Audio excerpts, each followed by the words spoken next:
Most people are not really hurt by the world. They're hurt by their own expectations. I read somewhere that H.G. Wells was very disappointed in people. He felt we would have arrived at more of a scientific community than what we have today. But what hurt him was not the world. It was his expectations. He expected people to lean more toward science and less toward metaphysics.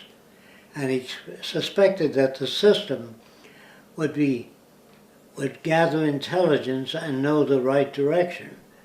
So what really hurt him was his own expectations. The real answer to that question is whatever happens in the world is real. What you think should happen is not real. So you're not disappointed by the world, you're disappointed by your own projections. If you meet a person, you say, that's a wonderful person, and they turn out to be different than you suspected, you get mad and you say, she isn't that wonderful, or he isn't that wonderful, and it's your own projections that you're mad at. The right way to look at a person is, I don't know enough about them to make a judgment. And in time, when you make a judgment, you say, up to now, they appear to be so-so. But something may come back that reminds them of something else. So they hurt you. They really don't hurt you. They're normal. That is normal to their values. Like my mother would believe in religion because it's normal to her background. And when things get tough, she prays, rather than, because she doesn't know what else to do. What you have to do is take time out and try to inform people as to how to look at things. It may take you 2 or 3 years to do that, but we would expect to find people that understand what we say. When they shake their head, I guess, that doesn't mean they understand. It means they understand a limited amount. So the point is, what are your expectations? Now in chemistry, if you mix certain things together, certain things happen at a certain temperature. At different temperatures, the same thing doesn't happen. You can get mad and throw the experiment on the floor if you don't follow the rules.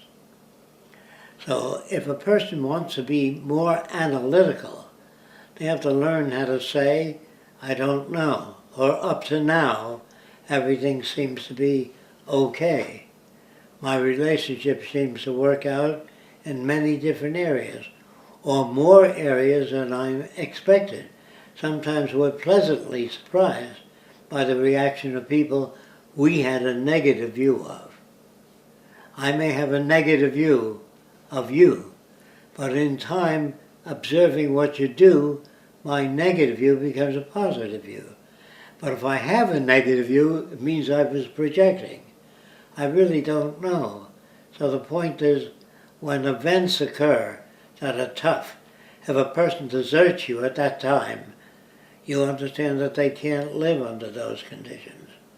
They're not bad people, they revert back to their conditioning.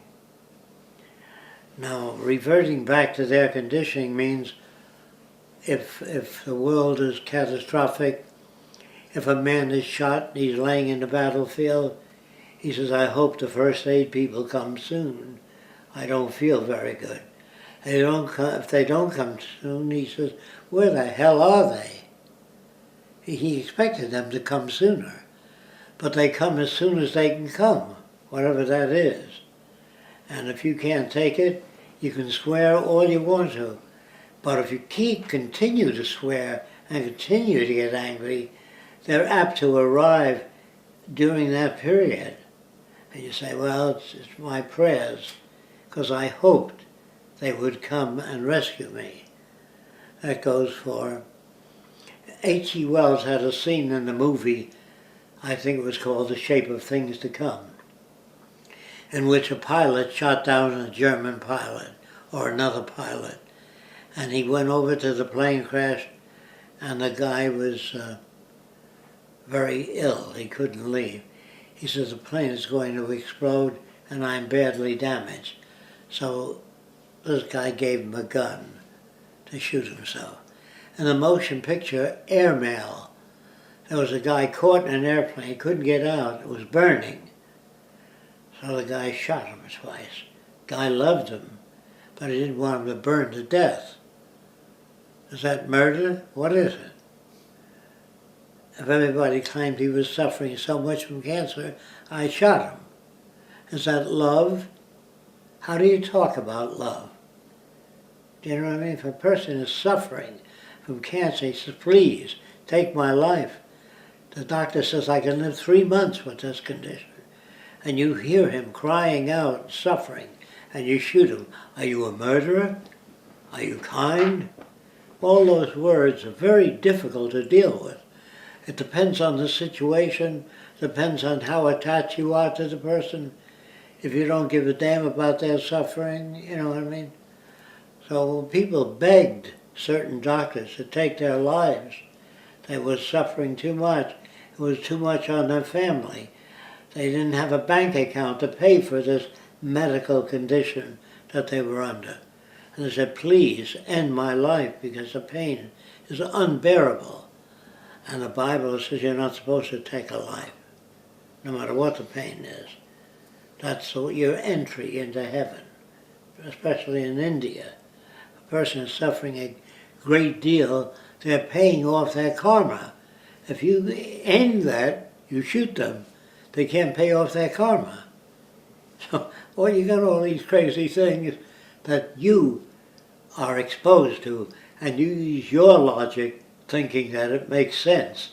It only makes sense if a person says, I see your point, but I'm unable to accept it emotionally.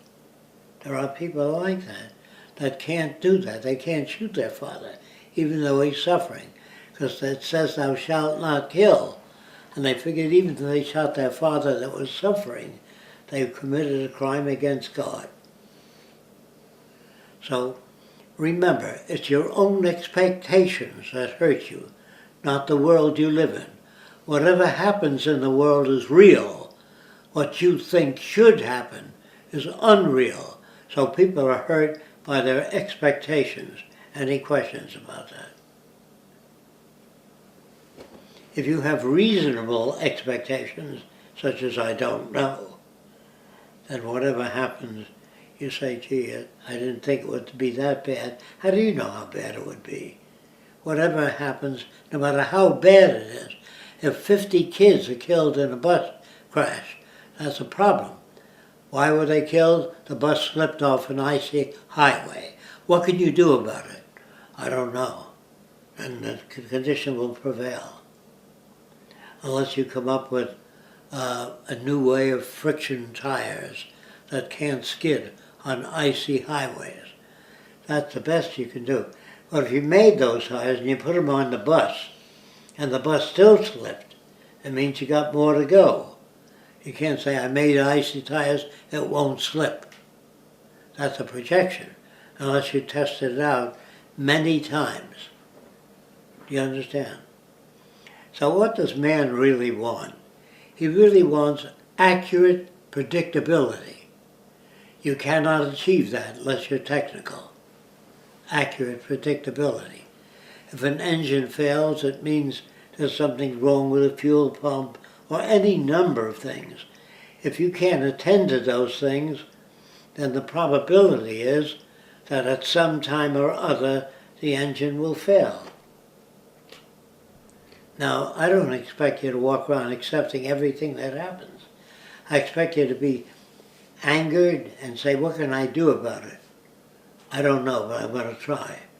I'm going to try to make it possible for people not to be injured. I'm going to try to design a conveyor that's on the tracks and under the tracks that's locked. So even in an amusement park, the loop-de-loop can't go off the tracks because it's got under braces. But the under braces may be perfect, but the structure of the unit may not be.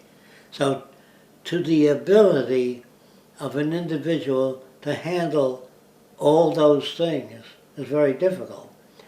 But he only knows, or she only knows, what to handle after the event.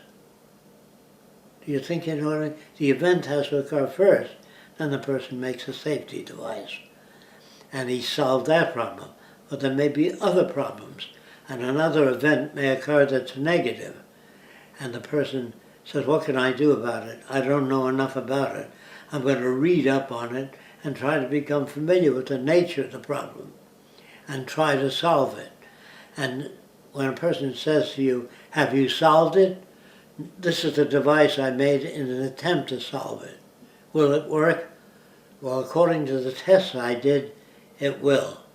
But in reality, it was cold and the oil didn't flow, so the thing wasn't lubricated and it didn't work. There are other factors you learn about later on. That's called after the facts. So some people get mad at technicians. They say, you're a technician, why did that thing fail? What do you suggest? Is what you put to that person. If they say, you designed that unit and it failed. Yes, it did fail. Apparently, I didn't know enough about solving that problem. What do you suggest? Don't get mad at me. What do you suggest? You've done nothing but expect me to solve the problem.